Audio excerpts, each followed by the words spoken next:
Alright, so right now we're going to go into a really simple, fast silver fly, okay?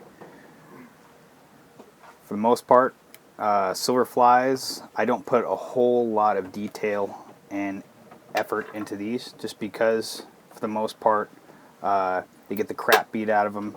A lot of guys are losing them on snags and whatnot, or they break off. So, for the most part, I'm really into the whole production aspect of this fly, just because it's very easy, really simple. But for the most part, we're going to start with a really short shank. We're going to do white thread, usually 210 denier, and then we're going to do a really heavy set of barbell eyes. And so now I'm just going to throw in my body section. Then I'm going to do, this is a flat diamond braid in pearl. I'm going to cut off a decent sized chunk, and we're just going to get the body wrapped in here. Really simple, really easy. And we're just going to tie this in, then we're going to wrap it forward just to where we get to just a little bit behind those dumbbell eyes. You always want your base layer, super important. Right there. I'm going to tie this guy off. Okay. Next thing, I'm going to go with my rabbit strip, fuchsia, and I'm going to make sure this is going not too far past the end of my piece, because I still want some wiggle here, okay? So for the most part, separate that. And I'm going to tie this guy in. So then I'm going to tie in some polar chenille just in front of it, and what I'm going to do is I'm going to prop my rabbit strip up, okay? So it's away from the shank, so I'm going to go around once in front, and then around the back, same thing, front and back, okay? Comes with a cool effect there. Then I'm going to go ahead and cinch this guy off and down. And then we're going to go into our last step, and we're going to do a composite loop. And, you know, something that Jerry has made me believe is the fact that you can throw anything and everything in a composite loop, and you can pretty much create any combination that you want with almost any material. So right now I'm going to make this composite loop here.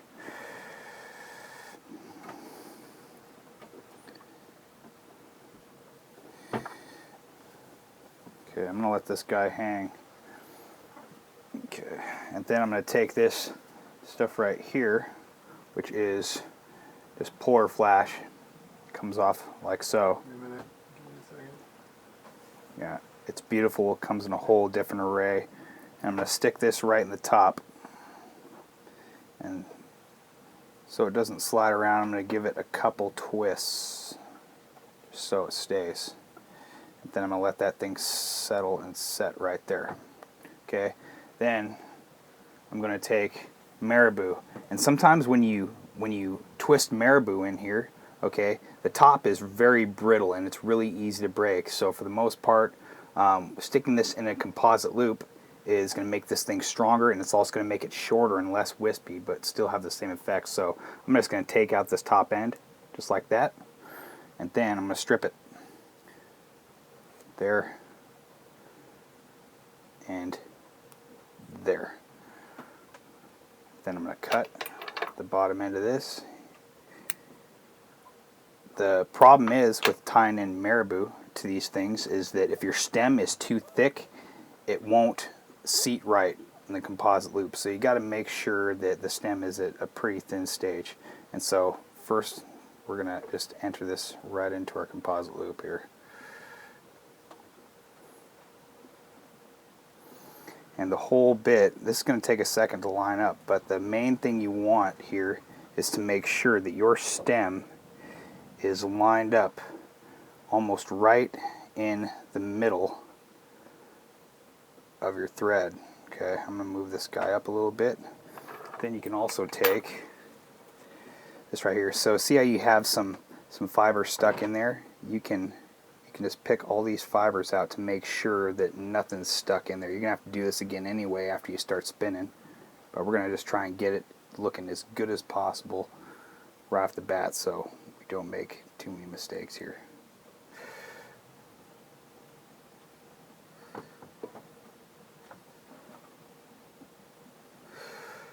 Alright, and so once we get this thing lined up right where we want it to, again, stem right in the middle, I'm going to start spinning. So I'm going to go, let's say, right there. Nice dubbing spinner. It's a great dubbing spinner. It's held up, especially with the wind we've had on this boat. And then, again, pinch the bottom. We're going to spin.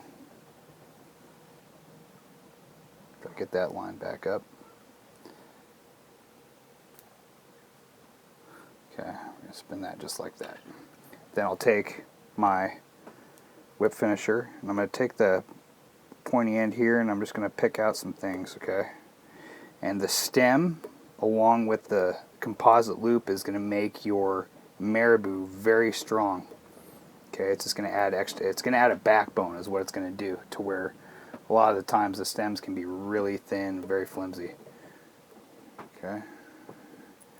After we've done that, we're going to go and just start wrapping it forward, palm it forward. So we're going to bring this vertical. Okay, then we're going to slick all this stuff back to the best of our ability here. Then we're just going to start wrapping forward until most of it's done. A lot of times I don't use all of the marabou that I've got on this thing just because I want there to be a little bit of transparency so I can see the flash underneath for the most part, because if you put too much on there it gets too long and then you cut off the look of some of your materials. But for the most part, I think on this one we are going to use up all of it. Okay.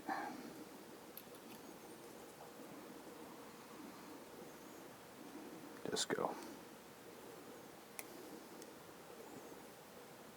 We're going to cinch this guy off here.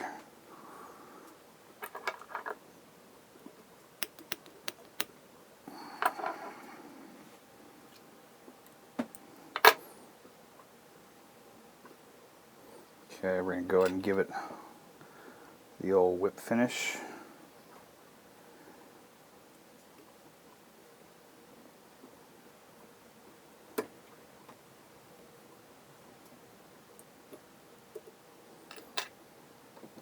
Call it good.